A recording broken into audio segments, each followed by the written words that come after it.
Hello everyone, welcome back to my book stock channel. आज का हमारा टॉपिक है संविधान का निर्माण। संविधान के निर्माण को समझने के लिए पहले इन टॉपिक्स को समझना जरूरी है।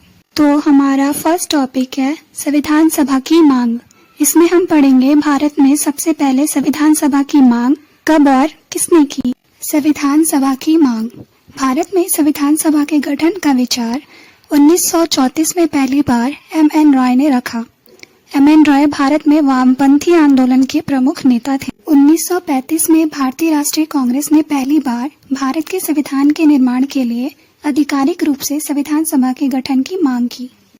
उसके बाद 1938 में भारतीय राष्ट्रीय कांग्रेस की ओर से पंडित जवाहरलाल नेहरू ने घोषणा की कि स्वतंत्र भारत के संविधान का निर्माण वयस्क मताधिकार के आधार पर चुनी गई संविधान सभा द्वारा किया जाएगा और उसमें कोई बाहरी हस्तक्षेप नहीं होगा।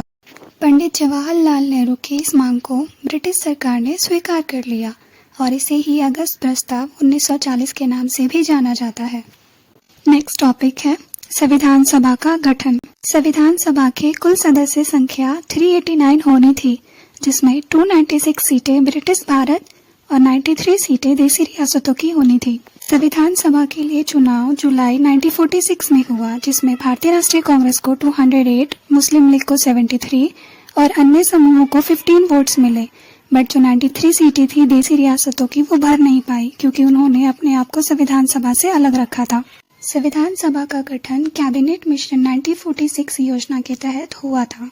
भारतीय संविधान सभा के चुनाव में सभी जातियों को जगह मिली थी। सभी जातियों के प्रतिनिधियों ने हिस्सा लिया था। हिंदू, मुस्लिम, सिख, ईसाई, पारसी, एंग्लो भारतीय, भारतीय ईसाई, अनुसूचित जाति, अनुसूचित जनजाति, सभी जातियों के प्रतिनिधि इसमें शामिल थे। अब हम बात कर लेते हैं भारतीय संविधान सभा के प्रमुख सदस्यों की, जिसमें डॉक्टर राजेंद्र प्रसाद, बाबा साहेब भीमराव अम्बेडकर, सरदार वल्लभ भाई पटेल, श्यामा प्रसाद मुखर्जी, जवाहरलाल नेहरू, मौलाना अबुल कलाम आजाद जैसे भारत की बड़ी बड़ी हस्तियां शामिल थी। This is the end of the video. Next topic को जो बाकी रह गई हैं उसको हम अगले वीडियो में कवर अप करेंगे।